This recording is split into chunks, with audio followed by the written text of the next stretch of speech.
KWR news, कारण वजह reason.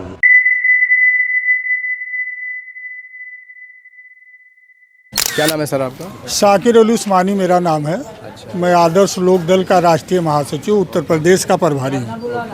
जी sir, सवाल ये है, इस वक्त जो मुसलमान हैं, मैं पर्टिकुलर मुसलमानों की इसलिए बात कर रहा हूँ क्योंकि ये पस्ती का आलम है, बहुत डाउनफॉल इस वक्त एजुकेशन में चल रहा है। और ऐसे आप एजुकेटर इतनी बड़ी पोस्ट पे हैं और बच्चों को देखते हैं, पढ़ाते हैं, उनकी मेंटेलिटी आप जानते हैं।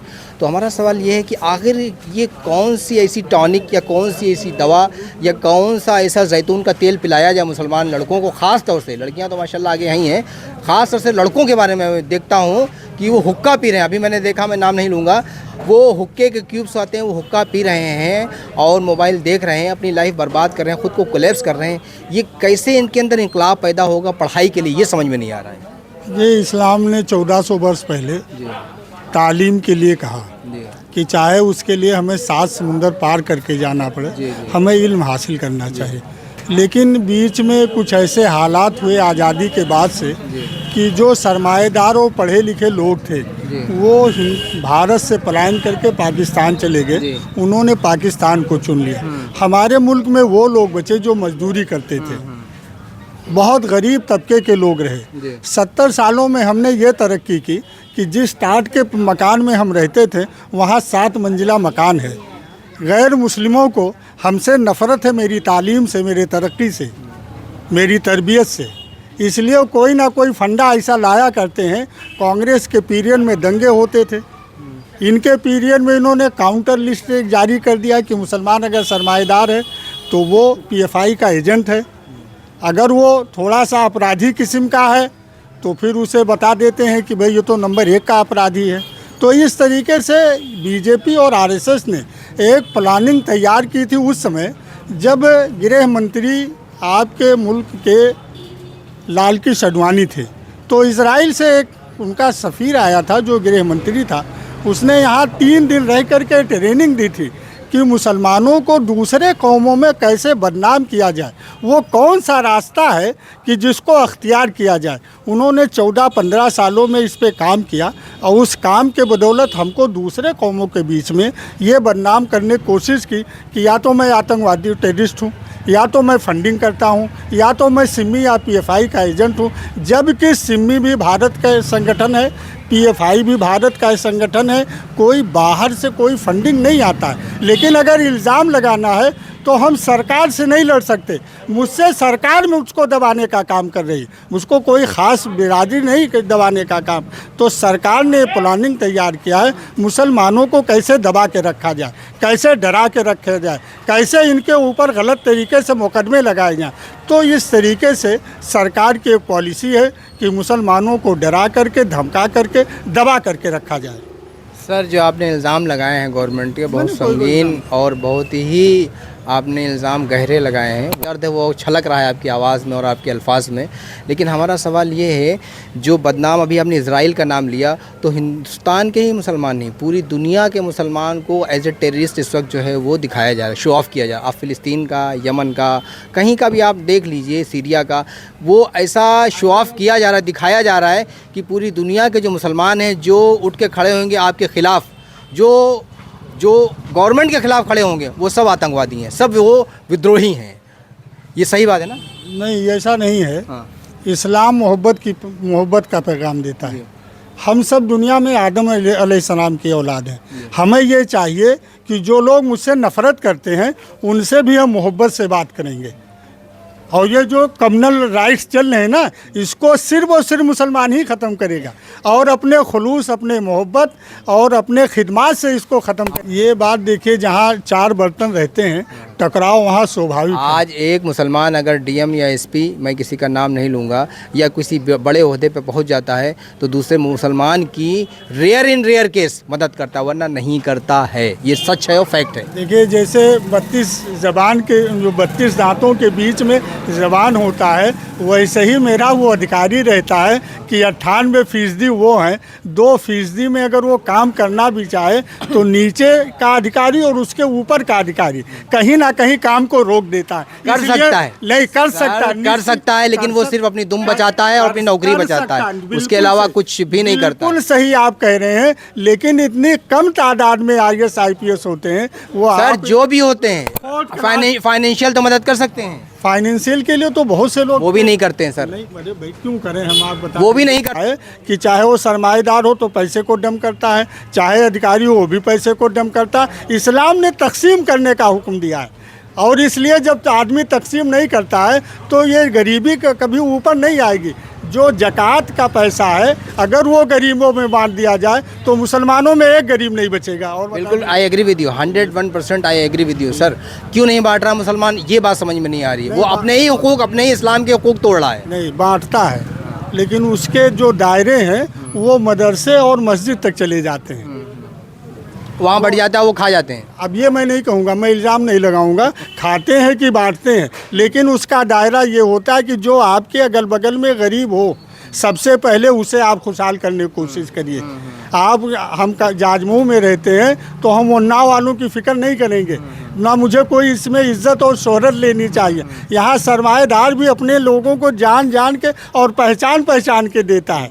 वो ये भी एक तरीके से गलत वो है, जिसको गरीब आप समझें, उसकी अगर जानकारी नहीं है तो अगल बगल में जो लोग रहते हैं बड़े बूढ़े बुजुर्ग, उनसे पूछना चाहिए कि इसका हकदार कौन है, उसके माध्यम से वहाँ तक उसका पैसा पहुँचना चाहिए।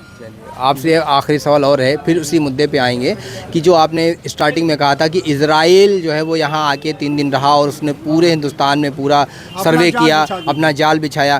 क्या यही काम इजराइल ने जो है पूरी दुनिया में किया है? बिल्कुल किया है, पूरी दुनिया में किया है, उसकी कोशिश जारी है। कैसे, how is this possible sir, can you tell me how is this possible? उसके वजह ये है कि ये जो इलेक्ट्रॉनिक का दौर है, जो सोशल मीडिया का दौर है, और उनके पास इतने रिसोर्सेज हैं कि वहाँ से उनको आना नहीं पड़ता। उनका टेलीफोन ही पे काम हो रहा है, उनका सब टेलीफोनिक काम है, किसको क्या ट्रेनिंग देनी है। जो इल्ज़ाम हमारे ऊपर दूसरे लोग लगाते हैं, ये इल्ज़ाम उनके ऊपर जाना चाहिए। ये मुसलमान बचे किससे, ये तो बता दिए, इसका क्या फार्मूला, कैसे खुद को बचाएं? इत्तेहाद के साथ जीना सीख ले।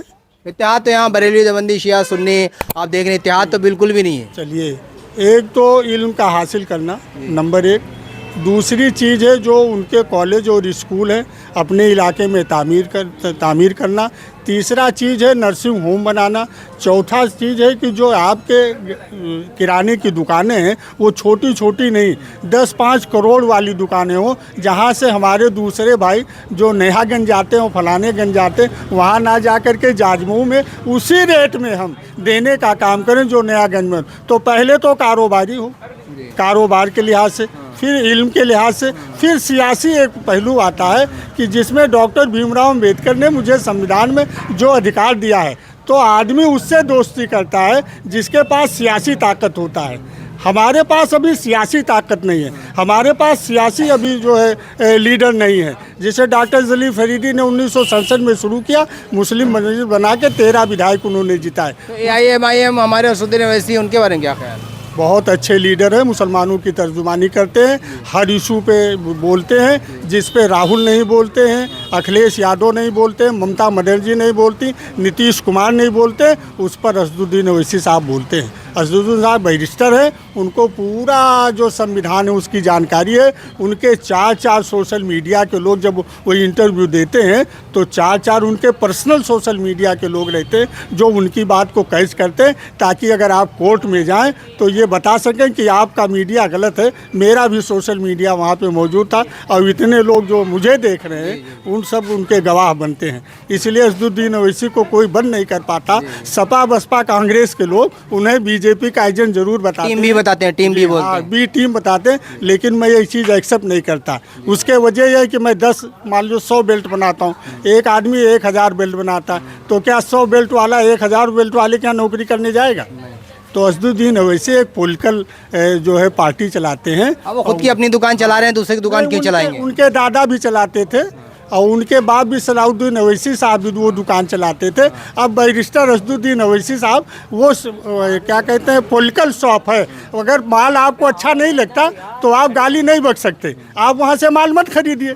तो मैं मुसलमानों से एक बात को गुजारिश करूँगा कि गाली बकना तो कम से कम असदुद्दीन अवैसी साहब को बंद कर दें, भारतीय जनता पार्टी का RSS का एजेंट कहना बंद कर दें। अगर आप मदद नहीं कर सकते तो किसी मुसलमान को गिराने का और गाली बकने का बोलते हैं जहाँ से उनका कैंडिडेट जो खड़ा हो जाता है वहाँ से जो समाजवादी और कांग्रेस का कैंडिडेट हार जाता है। आज सहारनपुर लिए, मेरठ लिए, बुलंदशहर, बरेली, कहीं पे भी। मैंने कांग्रेस और जो है समाजवादी पार्टी का ठेका नहीं ले रखा है कि 22% मुसलमान वोट दे, और जब मुसलमानों पे जुल्म हो तो अखिलेश यादव जो है ट्विटर पे जो है अपनी बात कहे। न मैंने राहुल गांधी का ठेका नहीं ले लिया कि देश का प्रधानमंत्री बनाएंगे। जो हमारे हक हुकूक की आवाज़ को उठाएगा हम उसको अपना लीडर मानते हैं। मुसलमानों को तस्लीम करना चाहिए कि भारत में एक बैरिस्टर असदुद्दीन अवैसी है जिन्होंने लोकसभा में नारे तकबीर अल्लाह अकबर का नारा लगाया। भारत के मुसलमानों को ये भी पता होना चाहिए CA का जो बिल आया तो उन्होंने लोकसभा में फाड़ने का काम किया। कोई दूसरा नाम हो तो हमें आप बता दीजिए। मैं उनकी पार्टी में नहीं हूँ, मैंने बताया मैं आदर्श लोक दल का राष्ट्रीय महासचिव उत्तर प्रदेश का प्रभारी हूँ, लेकिन मुझे चूँकि सियासी थोड़ी बहुत जानकारी है इसलिए मैंने अपनी बात आपसे बताई। बस ये आखिरी सवाल एक और आपसे है और बहुत इंपॉर्टेंट सवाल है, क्या इजराइल की चीज़ों का बाइकआउट करना चाहिए? 101%। क्यों? अरे वो पूरे दुनिया में मुसलमान जो भी प्रोडक्ट हमारा बच्चा बोल रहा था कि पापा एक चॉकलेट खानी, जो भी चॉकलेट उठा रहे हो कैडबरी की है, जो भी वही इजराइल की, कौन सी चॉकलेट खिलाए? इंडिया में इतनी अच्छी क्वालिटी की चॉकलेट बन रही है क्या? मैं सामाजिक बहिष्कार का सबसे जो भारतवासी हैं और जो इजराइल से नफरत करते हैं उनको चाहिए कि इजराइल से बनी हुई चीज़ों को वो कतई हाथ ही न लगा। अभी यही दुकानदार थे, उन सबने पूछा, वो कह रहे नहीं इजराइल की चीज़ों क्यों बाइकआउट करेंगे, क्यों बंद करेंगे? मैं अपने विचार व्यक्त कर रहा हूँ, मैं लीडर हूँ, मैं किसी चीज़ पे थोप नहीं रहा हूँ, मैं एक अपील कर रहा हूँ। आपके विचार ऐसे, आपकी सोच है। गुजारिश कर रहा हूँ कि बाइकआउट करना चाहिए। जो मेरा दुश्मन है या मेरे कौम का दुश्मन है उसकी चीज़ का मुझे इस्तेमाल नहीं करना चाहिए। कल को फिलिस्तीन जिंदाबाद पे अगर बैन लग गया तो आप क्या करेंगे? अभी तो हलाल पे भी योगी जी ने बैन लगाया है, आपने बराबर तो समाचार पत्र तो पढ़ लें। अगर ये बोल दिया गया है रूप से जो चीज़ शुद्ध है उसी को हलाल और पवित्र कहते हैं। वो शायद हमारे मुख्यमंत्री जी को ये नहीं पता है कि उसमें कोई वो नहीं है कि शुद्ध है, पवित्र जो चीज़ है उसी को हलाल कहते हैं। अच्छा, धार्मिक रूप से चूंकि वो इसलिए है कि उनको हलाल शब्द से नफरत है, उनको शुद्ध या पवित्र मामला नहीं बनता है। यानी वो डायरेक्ट मुस्लिम से कनेक्टेड है ना, इसलिए जी हलाल शब्द ही से, यानी वो सीधे सीधे मुस्लिम को जो है वो संबोधित कर रहा है। उनको नफरत था, नाम बदल दिया। इलाहाबाद से नफरत था, नाम बदल दिया। तो इसे हलाल शब्द से भी उनको शायद नफरत होगा, इसलिए उन्होंने उस पर पाबंदी लगा दिया और कहा STF के लोग उसकी जाँच करेंगे। तो आगे से निकाह से नफरत होगी तो हम निकाह भी नहीं करेंगे? अरे भैया, उनके कहने से हम कोई काम करने वाले फिर शादी भी हम नहीं करेंगे? नहीं, सब कुछ, शादी भी करेंगे, निकाह भी करेंगे। हलाल शब्द पे उन्होंने पाबंदी लगाई। नहीं, कल को अगर निकाह शब्द पे वो पाबंदी लगा देंगे तो क्या फिर हम क्या करेंगे? निकाह के जगह पे उसको हम विवाह कर देंगे, यही कर सकते हैं।